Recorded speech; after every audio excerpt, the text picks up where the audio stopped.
নমস্কার, কেমন আছেন সবাই? আমার চ্যানেলের আরেকটা রেসিপিতে আপনাদের সকলকে স্বাগত জানাই।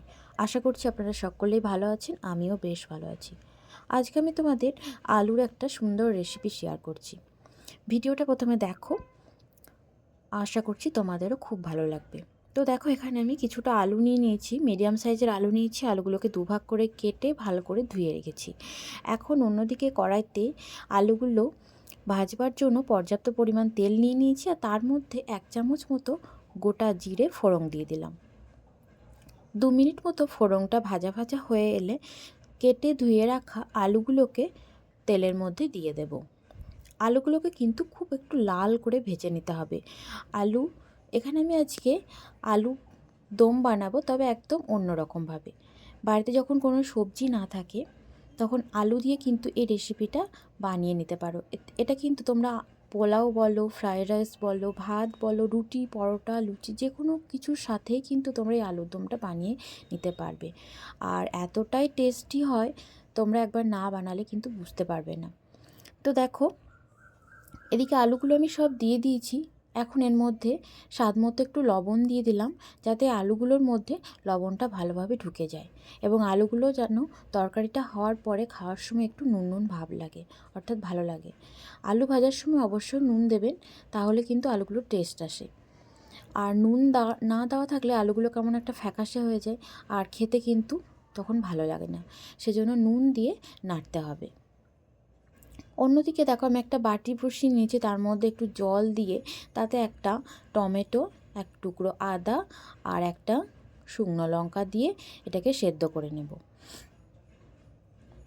সেদ্ধ হয়ে গেলে এর টমেটোর খোলাটাকে ছাড়িয়ে নেব আর এটাকে সেদ্ধ হতে দেবো প্রথমে। অন্যদিকে দেখো, আমি আদা আর জিরে বাটার জন্য শিলে নিয়ে নিয়েছি, ওটাকে পেস্ট করে নেব। এদিকে টমেটোটা একটু ঠান্ডা হলে টমেটো, আদা আর শুকনো লঙ্কাটা মিক্সিতে পেস্ট করে নেব। অবশ্যই টমেটো, আদা এবং শুকনো লঙ্কাটা কিন্তু ঠান্ডা করে তারপর পেস্ট করবেন। এদিকে দেখো, আদা এবং জিরে বাটা হয়ে গেছে। আজকের রেসিপিটা যেহেতু আমি নিরামিষ বানাচ্ছি, সেজন্য আদা জিরে দিয়ে। এদিকে আমার টমেটোর পেস্টটাও রেডি হয়ে গেছে, ওই জন্য আমি যে আদা জিরের পেস্টটা বানিয়েছিলাম সেটার মধ্যে কিন্তু ঢেলে দিলাম। অন্যদিকে দেখো, আলুটাও লাল লাল করে ভাজা হয়ে গেছে। এখন যে মশলাটা বানিয়ে রেখেছিলাম সেই মশলা সবটাই দিয়ে দিলাম, জল সহ একদম দিয়ে দিলাম। আমি কিন্তু এখানে টমেটো পেস্টের সময় কোনো রকম জল ব্যবহার করিনি, টমেটোর যে জল সেই জলটাই কিন্তু এখানে রয়েছে। এখন এটাকে বেশ কিছুক্ষণ ধরে কিন্তু কষিয়ে নেব। যতক্ষণ না পর্যন্ত এই জলটা মরে তেল বেরোচ্ছে, ততক্ষণ পর্যন্ত কিন্তু এই আলুটাকে কষাতে থাকতে হবে।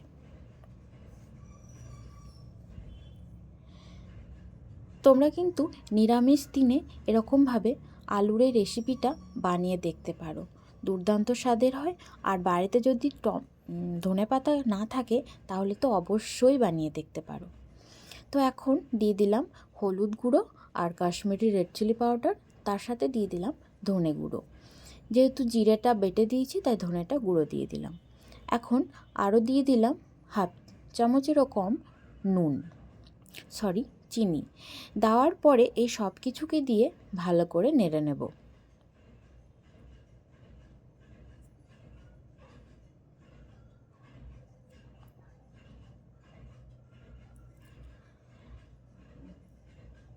আলুটা দেখো, বেশ কিছুক্ষণ ধরে কষতে কষতে জল ভাবটা পুরোটাই কিন্তু মরে গেছে। এখন আলুর মধ্যে মশলাগুলো কিন্তু লেগে গেছে। অন্যদিকে আমি নিয়েছি দেখো একটু কারি পাতা। আজকে বাড়িতে ধনেপাতা ছিল না, তাই ভাবলাম কারি পাতা দিয়ে আজকে আলুর দমটা বানানো যাক। কারি পাতা দিয়েও কিন্তু খুবই সুন্দর লাগে আলুর দম। আর কারি পাতা তো খাওয়া আমাদের শরীরের পক্ষে খুবই উপকারী, স্কিনের জন্য তো খুবই ভালো। যারা কারি পাতা খেতে পছন্দ করেন না, তাদের বলবো অবশ্যই একবার এইভাবে আলুর দমে কারি পাতা দিয়ে দেখবেন। কারি পাতা খাওয়াও হবে, তার ফ্লেভারও পাবেন, তার সাথে কিন্তু তার গুণাগুণটাও পেয়ে যাবেন তরকারির মধ্যে। দেখো, কথা বলতে বলতে এদিকে আমার জলটাও দিয়ে দিয়েছি। এখন আলুটাকে সেদ্ধ করে নেব। আলুটা ভাজার সময় মোটামুটি 50% মতো সেদ্ধ হয়ে গেছে, ওই জন্য কিন্তু আমি খুব বেশি জল দিইনি। আরও 50% মতো সেদ্ধ হলেই আলুটা পুরো রেডি। দেখো, আমি খুন্তি করে আলুটা তোমাদের দেখিয়েও দিলাম, আলুটা কিন্তু সেদ্ধ হয়ে গেছে। এখন ধুয়ে রাখা কারি পাতাগুলো ডাঁটা থেকে ছাড়িয়ে নিয়েছি, সেগুলোকে দিয়ে দিলাম। আরও 2 মিনিট ধরে এটাকে নেড়ে নেব। আজকে আমি আলুর দমটা যেহেতু একটু কষা কষা বানাচ্ছি, সেজন্য কিন্তু জলভাব একদমই থাকবে না, পুরো জলভাবটাই কিন্তু আমি মরিয়ে দেব।